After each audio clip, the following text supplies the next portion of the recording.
na ating pinagdaanan ay hindi lamang nagpatala sa ating isip, kundi nagpatibay din sa ating mga prinsipyo. Sa ating pagpasok sa bagyong ito, bitbit natin ang pananagutan, gamitin ang ating talino ng may malasakit at tamang asal. Hindi sapat na tayo ay maging biyasa lamang sa mga aralin. Ang tunay na hamon ay maging mga pinunong may matibay na paninindigan sa katotohanan. Tayo ang bagong mukha na kabataang Pilipino na marunong pumili ng kabutihan sa gitna ng anumang pagsubok.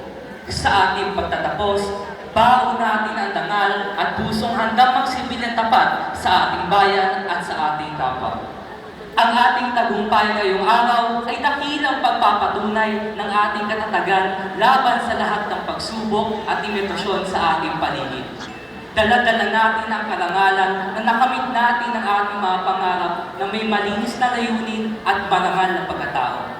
Sa gitna ng ating pakikipagsapalaran sa mga pagsubok, hindi natin hinarap ang mga hamon na mag-isa.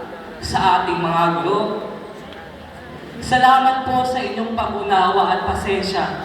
Salamat po sa paghihikayat sa amin na maging mahusay kahit na may mga pagkakataon na gusto na namin huminto. Nais ko rin pong pasalamatan ang mga kawani ng ating paaralan sa pumumuno ng ating punong guro na tahimik na naging sandigan ng ating paaralan. Sa inyong pong tapat na paglilingkod, ipinakita po niyo sa amin ang tunay na kadakilaan ay nasa dangal ng paggawa at malasakit sa kapwa. Kayo po ang aming mga lihim na bayani na nagturo sa amin ng tunay na kahulugan ng pagpapakumbaba. Sa ika nga rin nila, no man's an island. Kaya sa aking mga kapwa kamag-aral at lalong-lalo na sa aking mga kaibigan, isa kayo sa mga nagtulak, tumulong at naniwala sa akin noong mga panahong hindi ko lubos maisip ang mga gagawin.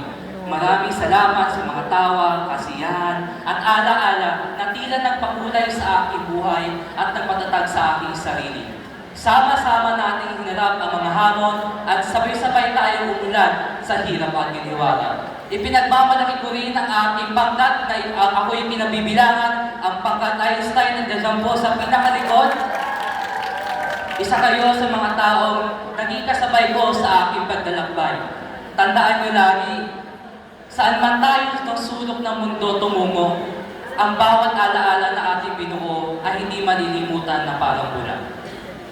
Sa ating pagtatapos, at bago ang lahat, nais ko sanang tumingin muna tayo sa ating mga magulang o tagapag-alaga.